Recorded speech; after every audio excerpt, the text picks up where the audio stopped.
नमस्कार शेतकरी मित्रांनो, राज्यातील अनेक भागात मुसळधार स्वरूपाचा पाऊस पडत आहे, तर काही ठिकाणी पावसाने उघडीप दिली आहे।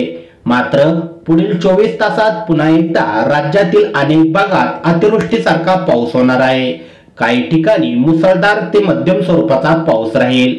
तर तुमच्या जिल्ह्यात व तालुक्यात कसं राहील पुढील 24 तासात पावसाचं वातावरण, सविस्तर माहिती या व्हिडिओमध्ये जाणून घेणार आहोत। तर व्हिडिओ शेवटपर्यंत नक्की बघा। शेतकरी मित्रांनो, वारसावणी, गोंदिया, भंडारा या भागात अतिवृष्टीसारखा मुसळधार पाऊस, ढगफुटीसारखा पाऊस होणार आहे। तर घोटी, नागपूर, उमरेड या ठिकाणी सुद्धा मुसळधार ते अतिमुसळधार पाऊस होणार आहे। त्यानंतर वरुड या ठिकाणी सुद्धा मुसळधार ते अतिमुसळधार अतिवृष्टीसारखा पाऊस बघायला मिळेल। आर्वी मध्ये सुद्धा मुसळधार स्वरूपाचा पाऊस राहील। तर वर्धा या ठिकाणी मुसळधार स्वरूपाचा पाऊस होईल। त्यानंतर यवतमाळ मध्ये सुद्धा जोरदार स्वरूपाचा पाऊस आपल्याला बघायला मिळेल। तर वणी, चंद्रपूर या भागात सुद्धा जोरदार स्वरूपाचा पाऊस पुढील 24 तासात राहील। त्यानंतर उमरखेड, नांदेड, वाघोला, हिंगोली, पुसद, वाशिम या भागात मध्यम ते जोरदार स्वरूपाचा पाऊस राहील। परभणी, परळी, माजलगाव, बीड, केज या ठिकाणी आपल्याला हलक्या मध्यम स्वरूपाचा तर काही भागात जोरदार स्वरूपाचा पाऊस बघायला मिळेल। त्यानंतर लातूर, बार्शी, पेठ, तुळजापूर या ठिकाणी मध्यम ते जोरदार स्वरूपाचा, तर उदगीर या ठिकाणी मध्यम जोरदार स्वरूपाचा पाऊस राहील। त्यानंतर सोलापूर, पंढरपूर या भागात हलक्या ते मध्यम स्वरूपाचा पाऊस आपल्याला बघायला मिळेल।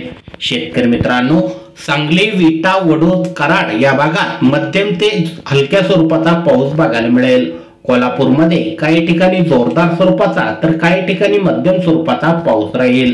तर राजापूर, रत्नागिरी, चिपळूण, गोरेगाव या भागात मुसळधार पाऊस आपल्याला पुन्हा एकदा बघायला मिळणार आहे। खोपोली, मुंबई, कल्याण, डोंबिवली, जुन्नरचा काही भाग, इगतपुरी, वाडा, पालघर या ठिकाणी सुद्धा मुसळधार पाऊस राहील। त्यानंतर नाशिक मध्ये काही ठिकाणी जोरदार तर काही ठिकाणी हलक्या मध्यम स्वरूपाचा पाऊस राहणार आहे। त्यानंतर जळगाव मध्ये काही ठिकाणी जोरदार स्वरूपाचा तर पारोळा, धुळे या ठिकाणी सुद्धा मध्यम ते जोरदार स्वरूपाचा पाऊस होईल।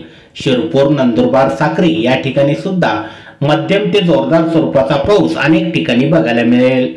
मालेगाव, चाळीसगाव, मनमाड, वैजापूर, सिल्लोड, छत्रपती संभाजीनगर या ठिकाणी सुद्धा मध्यम ते जोरदार स्वरूपाचा पाऊस राहील। चिखली, लोणार, जालना या भागात सुद्धा हलक्या मध्यम स्वरूपाचा तर काही तुरळक ठिकाणी जोरदार स्वरूपाचा पाऊस पडेल। शेतकरी मित्रांनो, माजलगाव, बीड, जामखेड, अहमदनगर, पैठण या भागात हलक्या मध्यम स्वरूपाचा पाऊस आपल्याला बघायला मिळेल। शेतकरी मित्रांनो, अशा प्रकारे पुढील 24 तासात राज्यातील पावसाचे वातावरण राहणार आहे। तुम्हाला जर ही छोटीशी माहिती आवडली असेल, व्हिडिओला नक्की लाईक करा।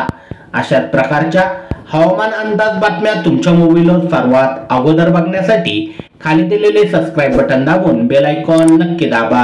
भेटूया पुढील व्हिडिओमध्ये। धन्यवाद।